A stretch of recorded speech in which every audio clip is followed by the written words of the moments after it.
22째 시간 하도록 하겠습니다. 지난 시간 끝마치면서 창세기를 잘 이해하는 게 우리의 믿음 생활에 대단히 중요하다, 이제 그렇게 이야기를 했습니다. 특별히 창세기에 여러 것들의 기원이 나오는데 그 중에 우리가 사람이잖아요. 이 사람의 기원에 대해서 저와 여러분이 정확히 알아야, 그래야 나중에 다른 사람들에게 복음을 정확하게 전달할 수 있어요. 그러니까 복음을 정확하게 전달할 수 있어야 돼요. 우리 그리스도인이 되면. 알겠죠? 그래서 오늘은 사람의 기원 이야기를 하고, 그 다음에 어떻게 복음을 전달해야 되는 건가, 이거를 제가 이야기하고, 다음 시간에는 이제 둘째 경륜, 양심의 경륜이라고 하는 둘째 경륜, 죄가 이 땅에 들어온 이후에 사람에게 양심이 발동하기 시작했거든요. 그 이후에 어떤 일들이 생기게 됐나를 여러분에게 이제 말씀드리도록 하겠습니다. 사람의 기원은 크게 4가지 아니면 5가지 정도로 이제 이야기할 수가 있습니다. 처음에 나오는 거는 무신론적 진화론이에요. 이건 뭐냐 하면 무생명에서 생명이 나왔다는 거예요. 지금부터 약 200년 전에 아니면 250억 년 전에 빅뱅이라고 하는 것이 있어서 그래서 이 온 우주 공간의 모든 별들이 이제 형성이 되고, 그러면서 약 지금부터 한 100만 년 전쯤에 사람이 이 땅에 이제 존재하기 시작했다는 거예요. 그렇죠? 그래서 무생명에서 생명이 나올 수 있다는 얘기고, 그 다음에 단순한 종류에서 복잡한 종류로 종이 이렇게 발전을 해나간다는 거예요. 그러니까 아메바라고 하는 이런 단순한 이와 같은 이 세포 조직을 가진 그러한 생명체에서 사람이라고 하는 이런 고등한 이와 같은 그 종류에 이르기까지 종이 계속해서 변한다고 이야기하는 거예요. 그 2가지가 무신론적 진화론의 핵심이에요. 핵심. 그러니까 무생명에서 생명이 나오는 거. 하나는 고등생명으로, 저등생명이 고등생명으로 변화가 된다는 거, 발전해 나간다는 거. 이거는 사실 어느 누구도 조금만 이성을 갖고 있으면 믿을 수 없는 그런 내용인데, 뭐 전 세계 거의 대부분의 사람들이 이걸 믿고 있고 대부분의 학교에서 이제 이거를 가르치고 있습니다. 이건 한마디로 쉽게 얘기하면 진흙탕 그대로 오래 내버려 두면 거기서 사람이 나온다, 뭐 이런 얘기예요. 얼마 정도, 200억 년 정도만 두면, 200억 년 정도만 두면 그러면 베토벤의 운명 교향곡도 거기서 나올 수 있고, 미켈란젤로의 조각상도 나올 수 있다는 거예요. 시간만 지나가면 그렇게 주장하는 허무맹랑한 그런 이론인데도 불구하고 대부분의 사람들이 이제 그걸 믿고 있다. 성경은 그런 일은 불가능하다고 이야기합니다. 그건 사람들이 자기 마음속에 하나님 두기를 싫어하면서 악한 상상을 가지고 만들어 꾸며낸 그와 같은 이론이다, 가정이다, 이제 그렇게 이야기하고 있습니다. 자, 둘째는 뭐가 있냐면 아담 이전에 어떤 프리 아다믹 레이스가 살았다. 그러니까 아담이 우리 인류의 조상이라는 거 아시죠? 그 아담 이전에 어떤 다른 종족이 살았다는 거예요. 다른 종족이. 이렇게 돼서 창세기 1장 1절 한번 가서 보겠습니다. 창세기 1장 1절 가서 보시면, 처음에 하나님께서 하늘과 땅을 창조하시니라. 그 다음에 2절은 땅은 형태가 없고 비어있으며 어둠은 깊음의 표면 위에 있고 하나님의 영은 물들의 표면 위에서 움직이시니라. 이렇게 돼서 1장 1절과 그 2절 사이에 몇십억 년의 기간이 있을 수 있다. 그 몇십억 년이 갭이거든요. 그런 갭이 있을 수 있다. 그렇게 이제 주장하는 그런 이론이 지난 한 100년 동안 이 크리스찬 서클에 이제 존재를 해왔습니다. 그래서 이 사탄의 타락이 있었는데, 사탄의 타락으로 인해서 처음에 하나님이 만들어 놓으신 이와 같은 그 땅, 지구가 멸절을 당하고, 그래서 거기 가서 보면 땅은 형태가 없고 비어 있게 되었다, 형태가 없게 되었다, 이런 식으로 이제 그렇게 이제 번역을 해야 된다고 이제 주장을 하면서, 그래서 진화론이 200억 년이다. 그럼 이 사이에 200억 년이 들어갈 수 있다. 진화론자들이 300억 년을 주장하면 이 사이에 300억 년이 들어가도 된다 해서 진화론을 타파하기 위해서 지금부터 약 100년 전쯤에 나온 그와 같은 이론이에요. 근데 이게 나온 그 이론도 여러분에게 잠깐 이제 설명을 좀 해야 됩니다. 언젠가 한번 제가 이야기했는지 모르지만 1850년 이후부터 이 인본주의가 극성을 부리기 시작했어요. 그래서 극성을 부리면서 몇 가지로 나타나기 시작했습니다. 대부분의 이단이 그때 다 생겼어요. 여호와의 증인, 안식교, 몰몬, 대개 다 1850년에서 1900년 그 사이에 이제 생겼고, 또 하나가 성경은 하나님의 말씀이 아니기 때문에 성경도 계속해서 진화가 돼야 된다 해서 하나님이 보존해 주신 성경이 아니고 성경을 개조를 해야 된다 하는, 그래서 영국 개혁 성경이라고 하는 게 1881년도에 이 땅에 이제 나오기 시작하면서 그때로부터 시작이 돼서 지금까지 NIV, NASB 등의 여러 가지 개혁된 그런 성경이 나오기 시작했고, 그 다음에 또 공산주의라고 하는 그런 이론이 나서서, 공산주의 한 것도 사실은 사도행전 2장에 모든 사람들이 물건을 공용했다고 하는 그런 걸 잘못 이용을 해서, 그래서 공산주의는 유물론이에요. 모든 걸 물질을 가지고, 물질이 하나님이 되는 그와 같은 시스템이거든요. 이런 걸 만드는 그런 사조가 나와서 하나님을 대적했고, 또 하나가 그 이후에 이런 나머지 것들은 그냥 대충 어느 정도 성공을 했어요. 근데 진짜 가장 크게 성공을 한 건 진화론이에요. 진화론. 그래서 진화론을 이제 이렇게 성공시키고 태동을 시킨 그런 인물로 우리가 보통 찰스 다윈이라는 사람을 이제 들 수가 있는데, 이 다윈이라는 사람이 1809년부터 1882년까지 살았던 그런 사람입니다. 그래서 1859년에 종의 기원, 종이라고 하는 건 종이란 말이에요. 종류, 알겠죠? 세상에 존재하는 여러 종류, 식물도 있고 동물도 있고 그런 종의 기원이라고 하는 그런 책을 이제 출간하면서, 그래서 이 사람이 모든 것이 진화한다고 하는 이와 같은 그 이론을 어느 정도 이렇게 뭐랄까 구체화해서 이제 발표를 한 거예요. 그런데 증명이 된 건 아무것도 없죠. 그런데 그 전까지 사람들이 뭐라 그럴까 신본주의 체제 안에서 이렇게 갇혀 살았어요.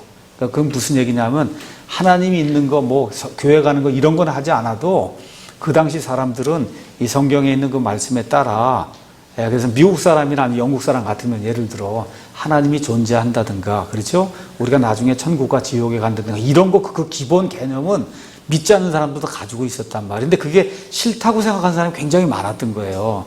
이렇게 하고 있는데 다윈이라는 사람이 나타나서 하나님이 이 모든 걸 만든 게 아니라 이게 사실은 무생명에서 생명이 나오고 아메바에서 여기 사람까지 이렇게 해서 모든 게 됐기 때문에 결국은 우리가 죽어도 누구 앞에 가서 회개 보고할 필요가 없다. 진화론은 다른 게 아니에요. 이 창조론을 믿고 성경을 믿는다고 하는 건 우리가 죽으면 맨 마지막에 우리를 만드신 그 하나님 앞에 가서 1대1 심판받아야 된다는 거거든요. 구원받은 자나 구원받지 못한 자나. 그러니까 그게 싫다고 생각하는 사람이 워낙 많았는데 다윈이라는 사람이 나타나서 그럴 필요 없다. 너희는 원래 아메바에서 나온 거다. 아메바에서. 그러니까 누구 앞에 가서 뭐 회개 보고하고 심판받을 필요가 없다. 그러니까 엄청나게 많은 사람들이 지지하고 이것이 정말 맞는 거라 그러고 그러면 하나님을 대적하는 그런 일들을 이제 시작한 거예요. 그런데 이게 예를 들어 뭐 개구리에서 뭐 시간이 지나면 어류가 되고 뭐 어류에서 뭐 파충류, 조류 이렇게 된다고 이제 이걸 다 만들었잖아요. 또 어떻게 증명할 거예요?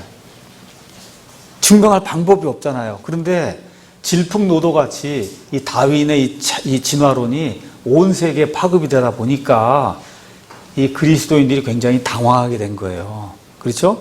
이거 우리는 이것뿐이 없잖아요. 이거 성경 말씀뿐이 없는데 저 사람들은 가져와서 뭐 아메바부터 시작해가고 개통도를 그려갖고 이렇게 돼가고 진화로 이렇게 된다고 그러게 나오니까 사람들이 박수를 치고 이것대로 모든 것이 된다 이렇게 주장을 하는데 주장할 내용이 없잖아요. 그러면서 이 사람들이 간격을 이제 벌려놓기 시작한 거예요. 성경대로 그 전에 있는 사람은 거의 그대로 성경대로 6,000년이다 이걸 믿고 살았는데 다윈의 이거 이론을 따르면 뭐 10억 년, 20억 년, 지금은 200억 년, 300억 년 이렇게 가는 거 아니에요. 그렇죠? 이렇게 주장을 하면서 실제로 이 세상과 이 온 우주 공간이 6,000년 된 게 아니라 이게 수십억은 됐다. 수십억 년은. 이렇게 주장을 하고 나오니까 그래서 결국은 뭐야? 이게 틀렸다는 거죠, 이게. 주장의 핵심은 그거예요. 이게 틀렸다. 이 책이 거짓말이다. 그걸 얘기를 하는 거예요. 근데 그 당시 사람들에게 무슨 지금과 같이 과학적인 무슨 데이터가 있는 것도 아니고 그렇지 않습니까? 뭐 인공위성이나 뭐가 있어서 무슨 데이터가 있고 뭐가 다 있어야 그래도 아니다라고 얘기를 해야 되는데 할 수가 없잖아요. 지금부터 한 150년 전쯤에 이게 나오니까 그렇게 되니까 그 스코틀랜드에 토마스 촐머스라고 하는 그런 목사님이 그 다음에 이 펜버라고 하는, 조지 펜버라고 하는 그 분이 쓴 초기 지구의 연대와 현대 심령술과의 관계, 뭐 이런 책, 이런 것들을 통해서 우리가 지금 이거를 해결할 수 있는 방법은 창세기 1장 1절하고 2절 사이에 엄청난 시면의 공간이 있었다. 그러니까 하나님이 처음에 땅과 하늘 이걸 만든 이후에 거기에 아담 이전에 어떤 종족들이 거주했다는 거예요. 그런데 마귀가 타락을 한 바람에 하나님이 이거를 물로다가 해서 완전히 수장을 시켜서 다 하나님이 멸절을 시켰다는 거예요. 알겠죠? 이렇게 된 이후에 뭐 50억 년이든 뭐 100억 년이든 지났다는 거예요. 지나고 난 이후에 창세기 1장 2절부터 나오는 거는 그 오리지널 지구가 이렇게 물속에 지금 타락된 사탄의 타락과 관련돼서 물속에 지금 다 잠겨 있는데 그 이후부터 하나님이 다시 창조를 하는 거다. 그렇게 이제 이야기를 하니까 크리스찬 서클에서는 환영을 한 거죠. 그렇죠? 이 사람들이 지금 50억 년 얘기하는데 얘기할 수가 없잖아요, 뭐가. 이렇게 돼서 지난 한 100년 이상 이 개비론이라고 하는 걸 가지고 이 크리스찬 믿음을 뭐라 그럴까, 옹호하는 그런 일을 했습니다. 그래서 이 사람들이 이제 주장하는 바는 아까 얘기한 대로 마귀의 그 타락이 이사야서 14장, 에스겔서 28장이 있는데 이렇게 돼서 2절에 그 was라고 하는 그런 단어를 became이라고 비게 되었다라고 이제 그렇게 이제 이야기를 해야 된다. 그렇게 주장을 하는 그런 내용이, 아까 어느 자매님이 그 얘기를 물어서 그건 그냥 창세기 설명을 좀 해주려고 제가 이야기합니다. 1절에 처음에 하나님께서 하늘과 땅을 창조하시니라. 2절, 땅은 형태가 없고 비어 있으며 어둠은 깊음의 표면 위에 있고 하나님의 영은 물들의 표면 위에서 움직이시니라. 자, 지금 얘기한 거는 왜 하나님이 땅을 만들었는데 땅이 왜 형태가 없고 비어 있었냐는 거예요. 그렇죠? 그래서 제가 이야기하는 거예요. 하나님이 첫째 날에 땅을 만든 겁니다. 모두 만들어서 빛도 만든 거예요. 그 다음에 둘째 날, 셋째 날, 넷째 날, 다섯째 날, 여섯째 날까지 하나님이 그 안에 모든 것들을 채워놓는 거예요. 식물도 만들고 짐승도 만들고 새도 만들고 물고기도 만들고 그 다음에 물과 그 다음에 뭇을 이렇게 나누어서, 그렇죠? 대륙도 만들고 그런 일들을 엿새 동안에 하시고 맨 마지막에 사람을 만드신 거예요. 그러니까 쉽게 말씀드리면 하나님이 첫째 날에 땅을 만들었는데 땅을 만들자마자 그 순간에 동물도 있고 식물도 있고 물고기도 있고 그런 거 아니다. 최소한 며칠 걸렸다고요? 6일 걸렸다는 거예요. 6일 동안 그거를 하나하나 하나님이 차곡차곡 채워 넣은 거란 뜻이에요. 여기 나와 있는 게. 이렇게 되면서 그래서 2장 1절의 결론이 뭐예요? 이같이 하늘들과 땅과 그것들의 모든 군대가 완성되니라. 며칠 동안에? 6일 동안에 완성이 된 거예요. 그런 의미의 이야기를 하고 있는 겁니다. 이해하셨겠죠? 예. 자, 그래서 이제 그렇게 이제 보시면 되고, 이 아이러니컬하게도 이 개비론을 가장 크게 확산시켜준 성경이 세대주의자들이 가장 중요하게 여기는 스코필드 성경이에요. 스코필드. 그래서 지금도 스코필드 성경 가서 보시면 창세기 1장 2절 거기 가면 갭이 있다 해서 스코필드 성경이 지금 근한 100년 돼 갑니다. 100년. 이미 그렇게 해서 그 당시에 그게 파급이 돼서 거의 모든 근본주의자들이 진화론에 대항할 뭐가 없으니까 이걸 다 하면은 끝나잖아요. 그래서 신학적인 그런 문제가 있음에도 불구하고 이 개비론을 가지고 이 진화론자들을 퇴치시키는 그와 같은 일들을 했다.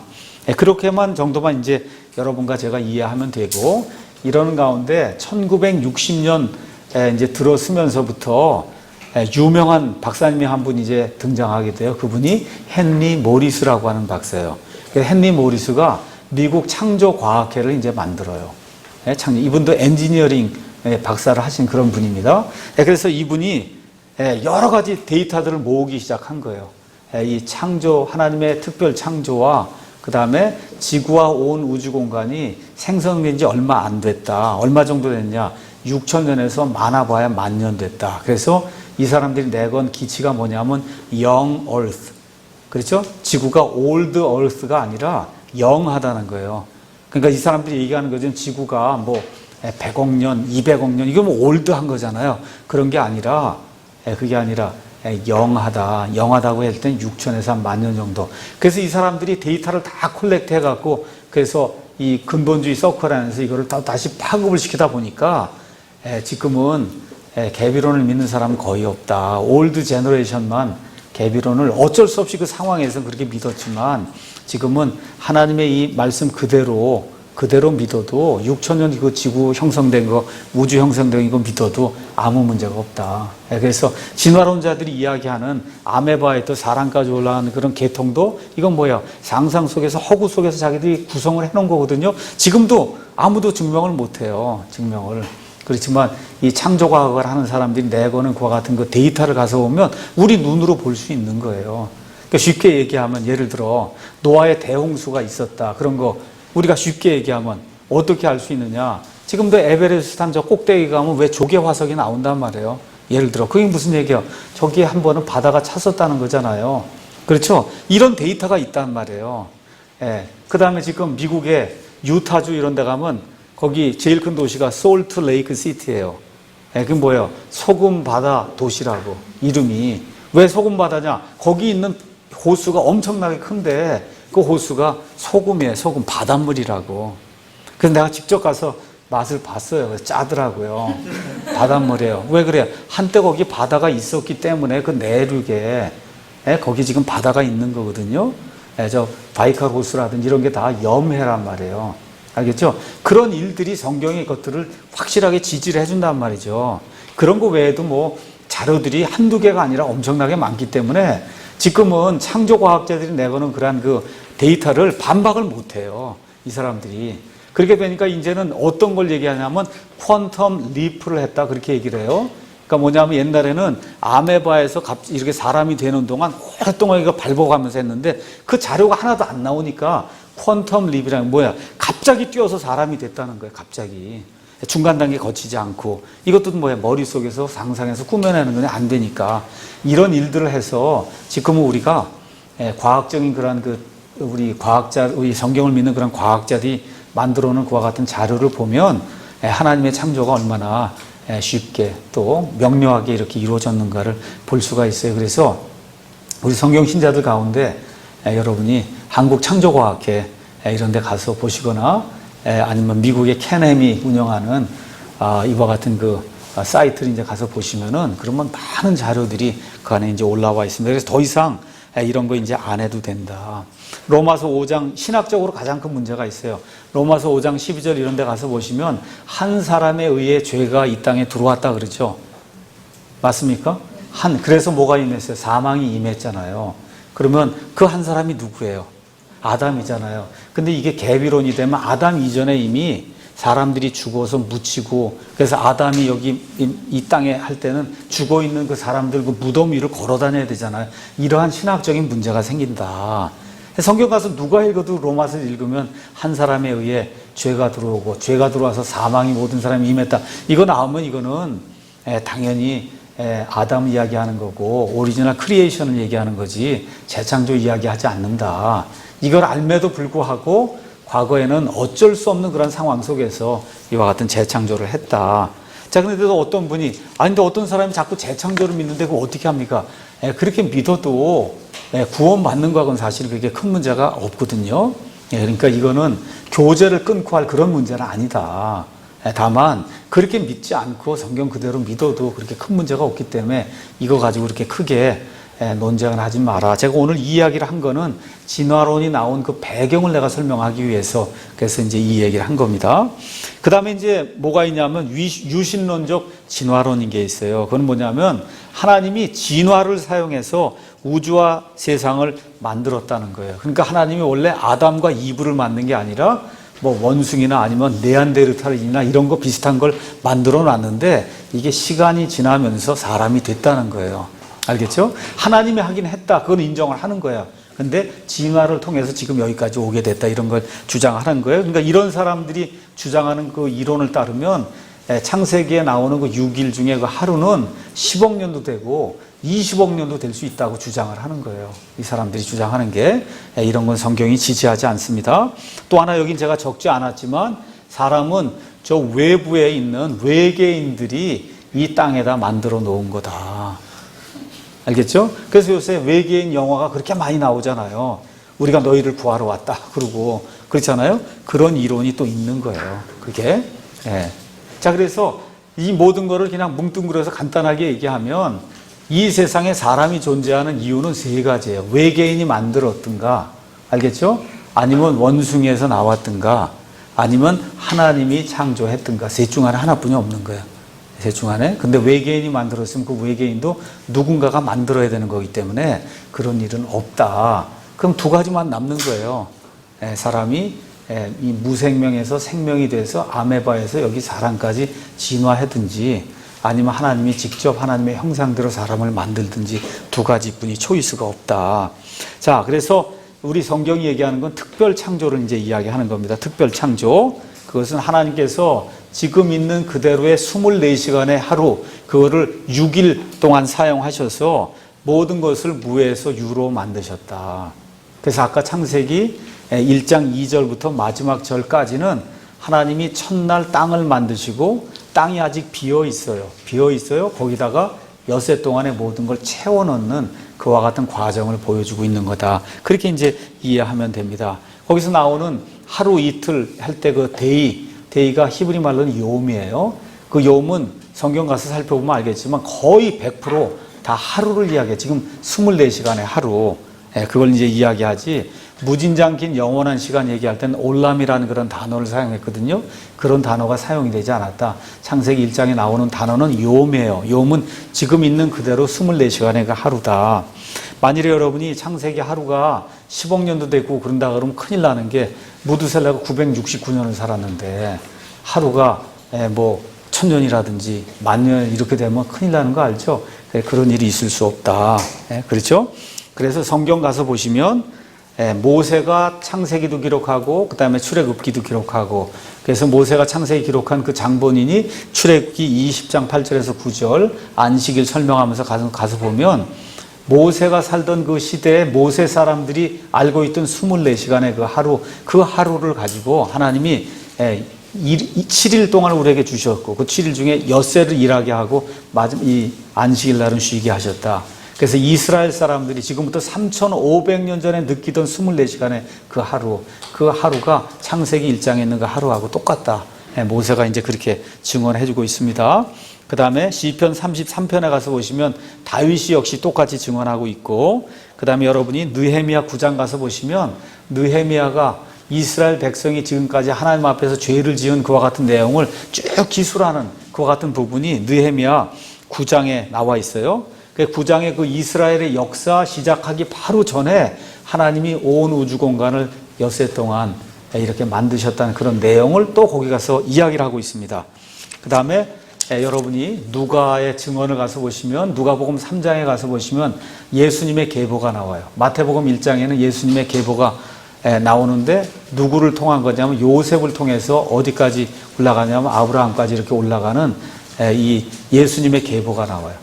누가복음 3장에는 마리아를 통해서, 그래서 예수님의 계보가 어디까지 올라가요?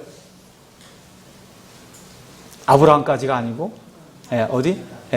아담까지 올라가요. 그렇죠? 근데 아담은 맨 끝에 가니까 뭐라 해요? 하나님의 아들이었느니라. 아들이었다. 이제 그렇게 이제 표현이 되어 있습니다. 그래서 셋이 아담에게서 직접 나왔듯이 아담은 하나님에게서 직접 나왔다고 하는 것을 누가복음 자체가 우리에게 기록을 해주고 있고, 그 다음에 이건 중요한 말씀이니까 잠깐 가서 보겠습니다. 마가복음 10장 6절에서 7절 거기 가서 보시면 우리 예수님께서 결혼과 이혼에 대해서 이야기하는 그런 내용입니다. 6절에서 7절. 우리 개역성경 가지고 계신 분 한번 6절 찾아봐 주세요. 마가복음 10장 6절 제가 읽습니다. 창조의 시작부터 하나님께서는 그들을 남성과 여성으로 만드셨으니 이런 까닭에 남자가 자기 아버지와 어머니를 떠나 자기 아내와 연합하여 그들 둘이 한 육체가 될지니라. 창조의 시작부터 하나님께서 그들을 남성과 여성, 남자와 여자로 만들었다는 거예요. 재창조의 창조예요. 창조의 시작부터. 지금 개역성경은 뭐로 돼 있어요? 창조 시부터. 그렇죠? 뭐라고 써요? 창조 때로부터. 그건 개역 개정이지. 개역 개정. 개역 성경으로 한번 읽어봐 주실래요? 창조 때로부터 그러면 안 돼요. 뭐부터? 창조의 시작부터로 되는 시작. 창조의 시작. 그리고 지금 개역 성경은 잘못 번역해서, 잘못은 아닌데 하여튼 이상하게 번역해서 한번 보겠습니다. 창조 뭐로 돼 있어요? 네, 개역 한글. 네, 창조시로부터. 여러분 창조시라 그러면 지금 그대로 여기 개역 개정을 그걸 때로 번역한 거예요. 때 시자로 번역한 거예요. 아니에요. 그게 아니고 뭐예요? 시작이라는 얘기, 비기닝이지 때가 아니에요. 타임이 아니고 비기닝이라고. 창조의 시작부터 남자와 여자를 만드셨다는 거예요. 그러니까 그 전에 없었다는 거예요. 무슨 다른 존재가. 그래서 예수님이 창조의 시작부터 이렇게 하나님이 남자와 여자를 만들었다고 이야기하면서 창세기에 나와 있는 그 사건이 진짜라고 예수님이 증언해 주는 그런 내용이 나와 있고, 이제 오늘 우리가 살펴볼 사도행전 그 17장 거기에도 사도 바울이 창조에 대한 그런 내용을 이야기를 하고 있습니다. 자, 그래서 창조에 대한 얘기 제가 제 말로 이야기하면 듣지 않는 사람이 많으니까 노벨상 탄 유명한 그 학자의 말로 창조와 진화에 대해서 여러분에게 결론의 말을 드리도록 하겠습니다. 제목은 나는 불가능한 것을 믿는다. 이게 제목이에요. 누가 이야기한 거냐? 미국 하버드 대학 교수로 1967년에 생리학 의학 분야에서 노벨상을 수상한 조지 왈드라고 하는 유명한 생물학자가 있어요. 이 생물학자가 무신론자들이 쓰는 잡지가 있는데 그 잡지의 이름이 Scientific American이라는 유명한 그런 잡지가 있어요. 여기에다가 이렇게 이제 기고를 했습니다. 제 얘기 아닙니다. 들어보세요. 생명이 어떻게 발생하는지에 대해서는 오직 두 가지 가능성이 존재한다. 한 가지 가능성은 자발적인 발생, 곧 진화이고, 다른 하나는 하나님의 초자연적인 행위이다. 세 번째 가능성은 존재하지 않는다. 이거 제 얘기가 아니라 이 과학자 중에 가장 유명하다는 사람이 얘기하는 거예요. 진화 아니면 창조, 이 두 개 외에 다른 가능성은 없다는 겁니다. 없다는 거예요. 그런데 이 자발적인 발생론, 이 진화라고 하는 것은 이미 120년 전에 파스테르와 다른 과학자들에 의해 불신임을 받았다. 이게 무슨 얘기냐 하면 초파리가 이렇게 가서 보니까 어디서 생겨나는 걸 이거 보고는 이거 봐라, 이게 자연적으로 생겨난다, 이렇게 이제 이야기를 한 거예요. 그러니까 파스테르 같은 그런 학자들이 어떻게 했어요? 모든 거 멸균을 하고 그리고서 거기다 비कर 씌워놓고 이렇게 하니까 안 생겨나잖아요. 그렇죠? 그러니까 그게 자발적으로 발생하는 게 아니라 그 안에 세균이 있고 알이 있고 다 그러니까 거기서 생긴 거라는 걸 증명을 했거든요. 그러니까 그 얘기를 하는 거예요. 그래서 자발적인 발생론은 파스테르 같은 그런 학자들이 이미 그건 아니라고 이미 증명을 했다는 겁니다. 그렇죠? 이로써 우리에게는 한 가지 논리적 귀결, 즉 하나님의 초자연적인 행위로 생명이 발생했다는 결론만이 남게 됐다는 거예요. 그러니까 자기가 불신자인데도 불구하고 모든 사람이 얘기하는 거야. 진화는 불가능하다. 오직 한 가지 남은 초이스는 창조뿐이 없다는 거예요. 그러나 나는 철학적인 관점에서 이러한 결론을 수용하지 않을 것이다. 자기가 하지 않겠다고 의지를 보인 거예요. 왜 그러냐? 나는 하나님을 믿기를 원치 않기 때문이다. 제가 아까도 이야기했죠. 다윈의 진화론이 나오니까 왜 사람들이 그걸 좋아했다고요? 그 전까지는 죽으면 하나님 앞에 가서 심판받아야 된다, 이거 생각 때문에 아주 힘들었는데, 아메바에서 원숭이 거쳐서 사람이 나왔다 그러면 그런 일 안 해도 된다는 거예요. 이 사람도 똑같은 거예요. 내가 하나님을 믿지 않기 때문에 나는 그걸 수용하지 않기로 했다는 거예요. 그래서 결론이 뭐냐? 그러므로 나는 내가 아는 것을 과학적으로 설명하는 게 불가능한 것을 믿기로 작정했다는 거예요. 알겠죠? 그거 얼마나 솔직해요. 차라리 이렇게 솔직하면 좋은 거예요. 가능성이 있다고, 이런 사람은 나중에라도 복음이 들어가서 하면 가능성이 있는데, 그런데 대부분의 이 학자라고 하는 사람들은 이런 솔직함이 없는 거예요. 그렇죠? 지금부터 100만 년 전에 사람 생긴 걸 누가 가서 봤어요? 봐야 과학이지, 그게. 봐야 과학이거든요. 과학은 본 게 지금까지 유지가 돼야 과학인데 아무도 본 사람이 없다, 그 얘기입니다.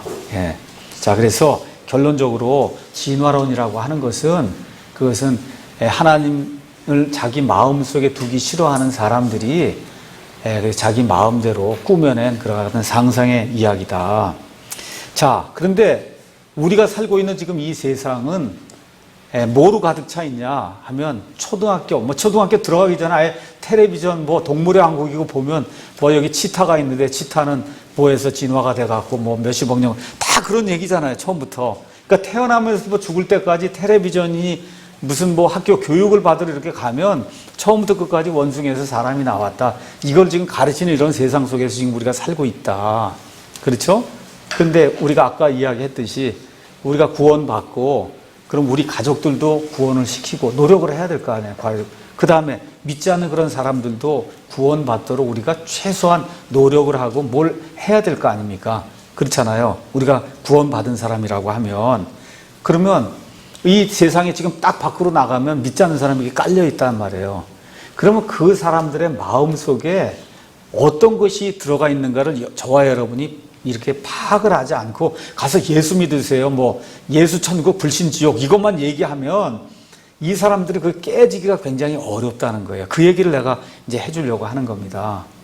알겠죠? 예. 자, 사도 바울이 복음을 전하러 여러 지역을 이제 돌아다녔어요. 어느 도시든 들어가면 사도 바울이 어디에 먼저 들어갔어요? 누구에게 먼저 갔어요? 유대인들에게 먼저 갔죠. 유대인들이 어디를 찾아갔어요?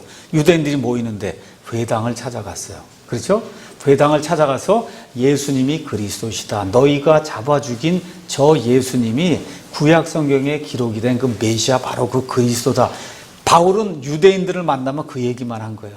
너희가 잡아 죽인 저 예수님이 구약 성경에 하나님이 보내주기로 한 메시아 바로 그리스도다. 그분을 믿고 구원받아야 된다.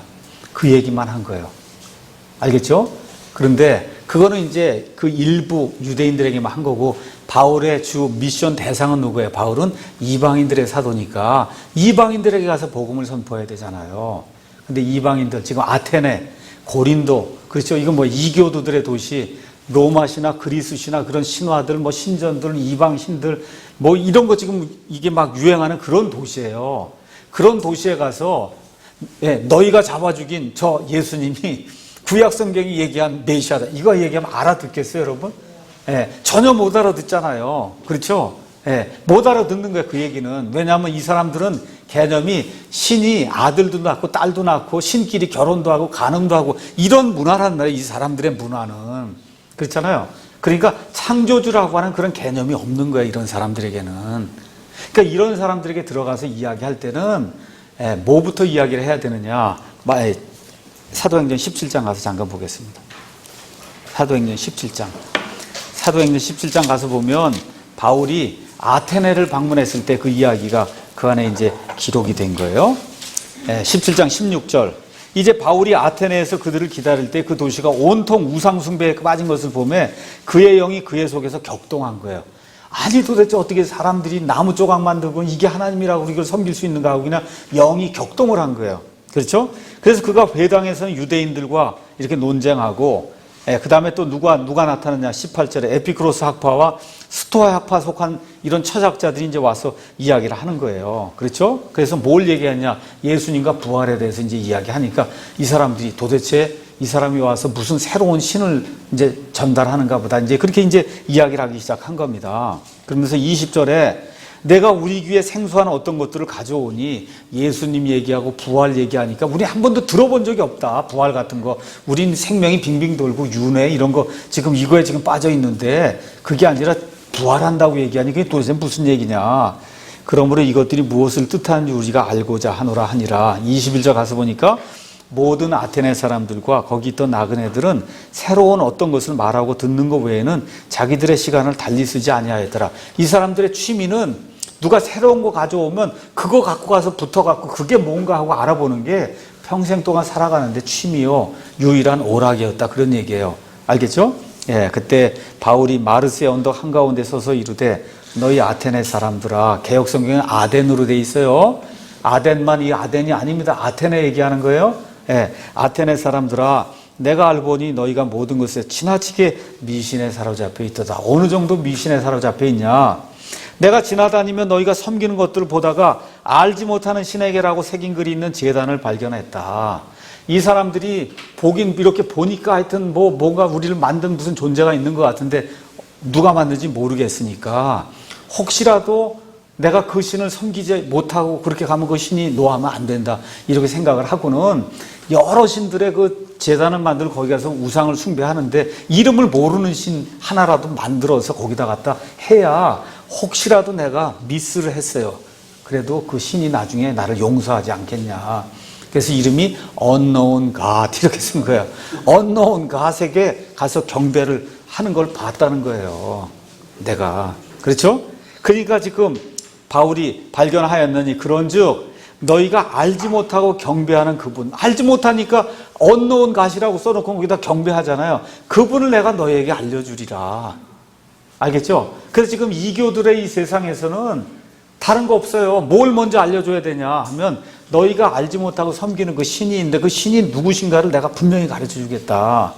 세상과 그 안에 모든 것을 만드신 하나님은 하늘과 땅의 주심으로 손으로 만든 전들에 거하지 아니하시고, 그렇죠? 그러니까 너희들 지금 만들어 놓은 이 모든 거 파르테논 신전이 무슨 안테는 이게 다 소용없는 거다. 하나님은 그런 데 계시지 않는다. 또 무엇인가를 필요로 하신 것처럼 사람들의 손을 통해 경배를 받지 아니하시나니 이는 그분께서 모든 사람에게 생명과 숨과 모든 것을 주시기 때문이라. 뭐예요? 그분이 창조주 하나님이다. 이거를 지금 선포하는 거예요.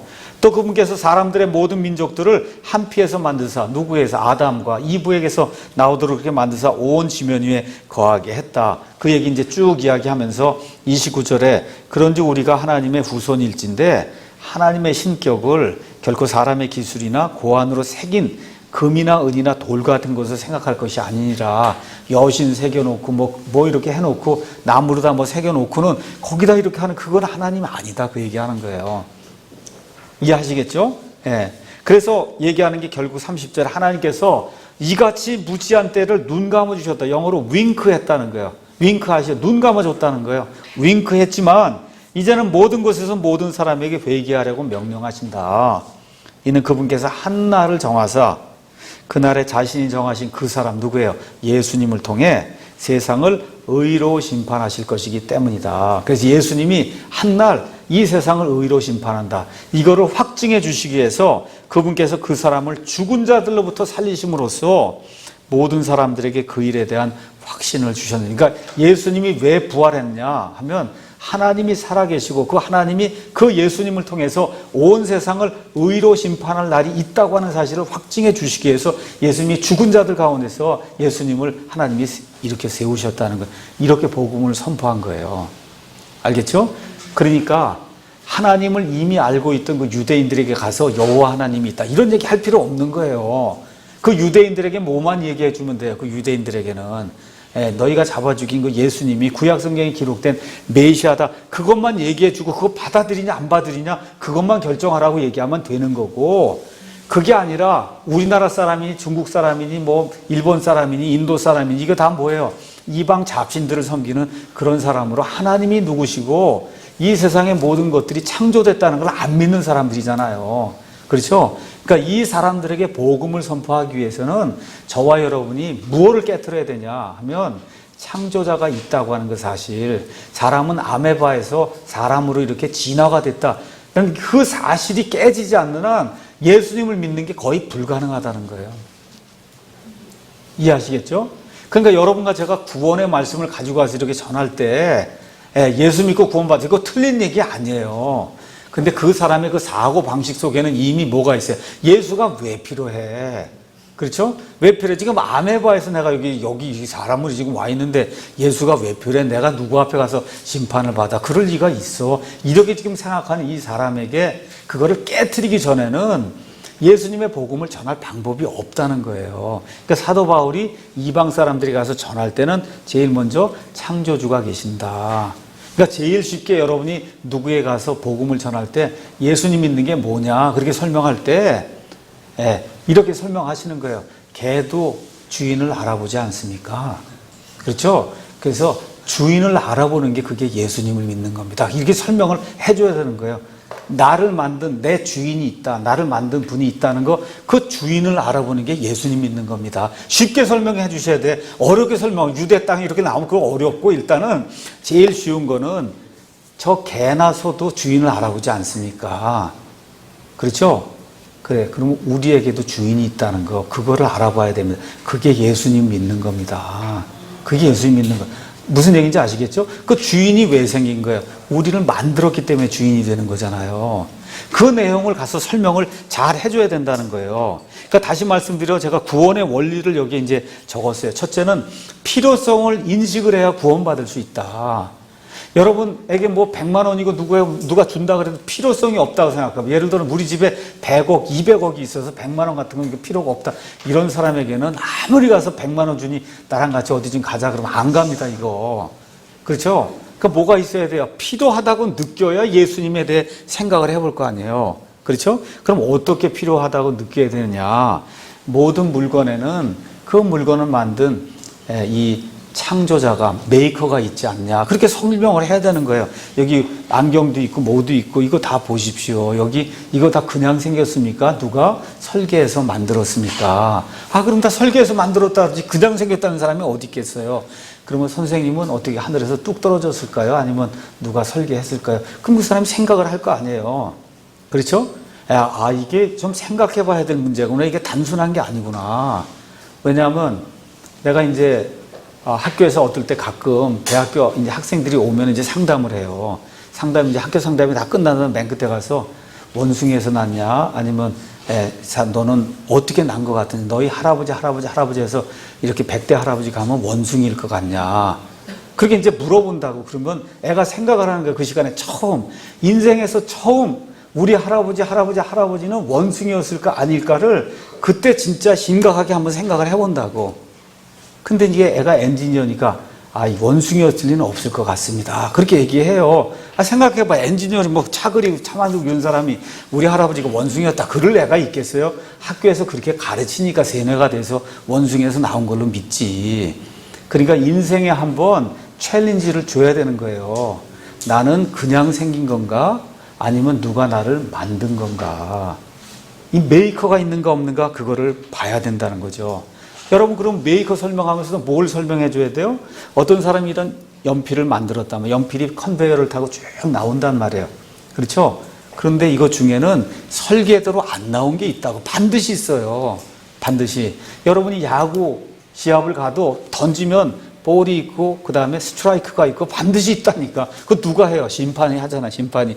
볼, 스트라이크. 마찬가지로 컨베이어 타고 이렇게 쭉 나가면 저 컨베이어 끝에 그걸 만든 사람이 서 있다니까, 거기. 그래서 어떻게 이거대로 제대로 나온 건 1, 2, 제대로 안 나온 건 1, 2 보내고, 이거 안 나온 건 고치든지 아니면 폐기 처분하는 거예요. 맞죠? 그건 너무나 당연한 얘기라고, 그게. 그러니까 설명을 해줘야 되니까 메이커가 이걸 모든 걸 만들고 자기가 원하는 대로 나오지 않는 건 폐기 처분한다. 그러면 이런 걸 모든 걸 만든 건 사람 아니냐?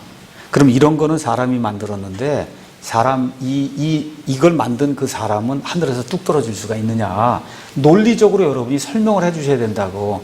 그럼 그 사람도 생각해 보면 그건 아니라고 생각할 거 아니에요. 그렇죠?